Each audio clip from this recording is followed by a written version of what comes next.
30 days hair regrowth and transformation সিরিজের অষ্টম দিনে সবাইকে অনেক অনেক স্বাগত জানাচ্ছি। কালকে আমরা ইয়াও উমেনদের হেয়ার রিন্স দিয়ে চুলটা ধুয়ে রেখে দিয়েছিলাম, প্রিভিয়াস ভিডিও দেখে নিতে পারো। আজকে আমরা অয়েল অ্যাপ্লিকেশন করব, যেমন তেমন অয়েল নয়, আমলা অয়েল বানাবো এবং সঙ্গে সঙ্গেই ব্যবহার করব। আমরা জানি আমলার ভিতরে ভরপুর রয়েছে ভিটামিন সি, যার জন্য ডাইরেক্টলি আমলাকে আমরা আগুনের আঁচে বসাবো না, তার জন্য ডাবল বয়েলিং মেথডটাই শ্রেয় হবে, যাতে ভিটামিন সি এর পরিমাণটা ইনট্যাক্ট থাকে। আমলার যত গুণাগুণ আছে সমস্তই আমলার পাউডারের ভিতরেই থাকে। প্রথমে একটা কড়াই নিয়ে নিয়েছি, কড়াইয়ের মধ্যে 2 থেকে 3 গ্লাস মতো জল নিয়ে নিয়েছি, এমনি ট্যাপের জলই নিয়েছি, খাওয়ার জল নয়। তার মধ্যে একটা স্ট্যান্ড বসিয়ে দিয়েছি, স্ট্যান্ড না থাকলে বাটি উল্টো করেও বসিয়ে দিতে পারো, একটু ব্রড পাত্র হলে সুবিধা হবে কাজকর্ম করতে। একটা স্টিলের বাটি বা লোহার বাটিও নিতে পারো যদি থেকে থাকে। তার মধ্যে 4 থেকে 5 চামচ মতো নারকেলের তেল নিয়ে নেবে। তারপরে সেটা ওই কড়াইয়ের ফুটন্ত জলের স্ট্যান্ডের উপরে বসিয়ে দেবে, যেরকমভাবে দেখাচ্ছি সেভাবেই করবে।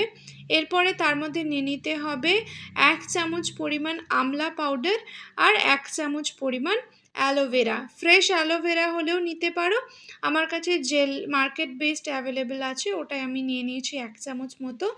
তারপরে ঢেকে রেখে দেবে 10 মিনিটের জন্য। 10 মিনিট পরে ফ্লেম অফ করে দেবে, একদম লো ফ্লেমে কিন্তু পুরো প্রসেসটা চলবে। ফ্লেম অফ করে 10 মিনিট রেখে দিয়ে তারপরে ঢাকনাটা তুলে বাটিটা নিয়ে নেবে। বাটিটা নিয়ে, তেলের বাটিটা আর কি, তেলের বাটিটা এবার রেখে দেবে কমপ্লিটলি যখন ঠান্ডা হয়ে যাবে। এরপরে আমরা নেক্সট প্রসেসিংয়ে যাচ্ছি। এবার একটা ছাঁকনি নেবে, ছাঁকনির মধ্যে তেলটা মানে আমলার সমেত যে তেলটা আছে সেই তেলটা ঢেলে নিয়ে ছেঁকে নেবে। কেন ছাঁকছি? কারণ আমরা এটা পুরো দিনের জন্য মেখে রেখে দেব।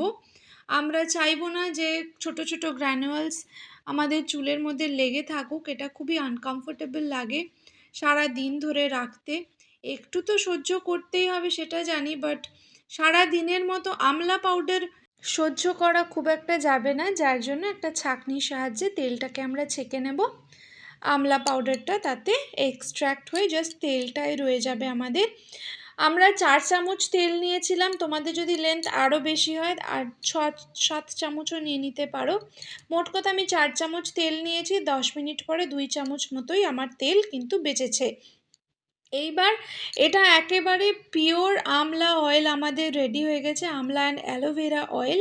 আমলা যেহেতু খুবই স্ট্রং, তার জন্য আমরা এই এক্সট্র্যাক্টটার মধ্যে নিয়ে নিচ্ছি 2 থেকে 3 চামচ পরিমাণ নারকেলের তেল।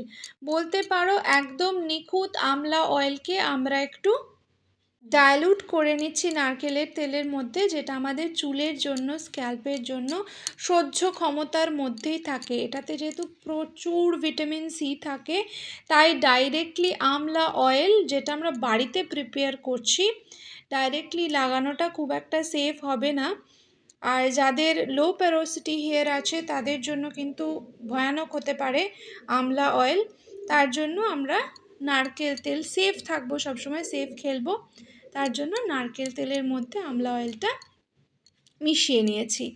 এইবার একদম সিথি করতে থাকো। আর সব সময় একটা কথা আমি বলেই থাকি, চুলে রেমেডি করার আগে চুলটা ভালো করে ছাড়িয়ে নেবে। আমিও ছাড়িয়ে নিয়েছি, তারপরে সিথি করতে থেকেছি। আর আমলা অয়েলটা, আমলা অ্যালোভেরা অয়েলটা নিজের গোড়ায় গোড়ায় স্ক্যাল্পে মাসাজ করতে থেকেছি, হালকা হাতে ড্যাব করে করে 10 মিনিট ধরে সুন্দর করে সারা মাথায় চাম্পি করে নিয়েছি। আগে স্ক্যাল্পের উপরে বেশি ধ্যান দেবে, লেন্থের উপরে যদি বেঁচে যায় তবেই লেন্থে অ্যাপ্লাই করো। আমাদের কাজ হচ্ছে স্ক্যাল্পকে নারিশমেন্ট দেওয়া, আমলা দেওয়া। যাদের গ্রে হেয়ারের সমস্যা রয়েছে, প্রিমেচিওর গ্রে হেয়ার হয়ে গিয়েছে, তাদের ন্যাচারাল চুলের কালারকে রিফিল করতে আমলার ভূমিকা অপরিহার্য। বাস এটাকে না হোক করে রোজ 1 বছরের জন্য জাস্ট আমলা অয়েলটা ব্যবহার করে দেখো, রিভার্স গ্রেইং হবেই তোমাদের, বাট এটাকে রিলিজিয়াসলি ফলো করতে হবে। রিভার্স গ্রেইং মানে পাকা চুল, ধূসর বর্ণের চুল ধীরে ধীরে নিজের ন্যাচারাল কালারে ফিরতে আরম্ভ করবে। আমলা হেয়ার রিগ্রোথের জন্য ভীষণ উপকারী, সেটা আশা করি সবাই জানো। চুলের ভোল পাল্টে দিতে পারে, বলে না ট্রান্সফরমেশন কথাটা যেটা বলছি, আমলা অয়েল একাই কাফি তোমাদের চুলের আমূল ট্রান্সফরমেশন করতে, in a good way obviously. যার জন্য আমলা অয়েলটা আমরা অষ্টম দিনে গিয়ে লাগাচ্ছি, কারণ আমাদের চুলকে এতদিন আমরা প্রিপেয়ার করছি ধীরে ধীরে স্ট্রঙ্গার রেমেডিগুলোকে যাতে আমাদের চুল নিতে পারে। হালকা দিয়ে শুরু করেছি, একদম ফ্ল্যাক্সিড বেসিক নারকোল তেল, ক্যাস্টর অয়েল, বেসিক জিনিসপত্র দিয়ে শুরু করেছি। এবার দেখো দিন দিন যত যাচ্ছে তত আমরা একটু কঠিন কনসেন্ট্রেটেড ফর্মের দিকে যাচ্ছি। স্ট্রঙ্গার রেমেডিজ চুলে অ্যাপ্লাই করতে থাকবো এভাবেই সারাটা মাস জুড়ে ধীরে ধীরে, আর মাঝে মধ্যে স্ক্যাল্পকে রিল্যাক্সেশনও দেব।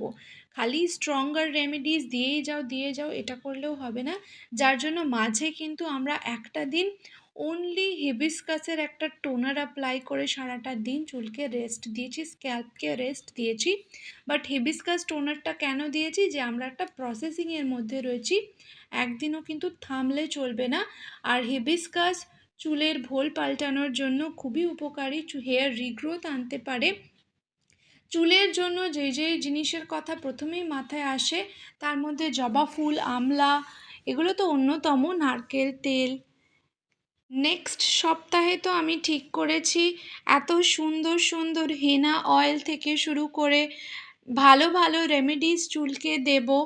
হেনা অ্যাপ্লিকেশনের পাশাপাশি হেনা অয়েল কিভাবে তোমরা প্রিপেয়ার করতে পারো সেটা দেখিয়ে দেব, যাতে যাদের ছোট বয়সেই চুলে পাক ধরে গিয়েছে তারা তাদের ন্যাচারাল কালারকে রিফিল করতে পারো, চুলের ন্যাচারাল কালারকে রিফিল করতে পারো। যাই হোক, প্রথমে পুরো স্ক্যাল্পে আমলা অয়েল ম্যাসাজ করে নেওয়ার পরে লেন্থে কিছুটা বেঁচে গিয়েছিল, বাকিটুকু লেন্থে অ্যাপ্লাই করে নিয়েছি।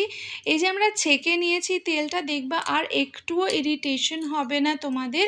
সারা দিনের মতো যেমন নর্মাল কোকোনাট অয়েল অ্যাপ্লাই করো ওরকমই মনে হবে, বাট তোমাদের চুল জানে, তোমাদের স্ক্যাল্প জানে কোন পোষণ পুষ্টিকর জিনিস তারা পেয়েছে আজকে খাবার হিসাবে, খাদ হিসাবে।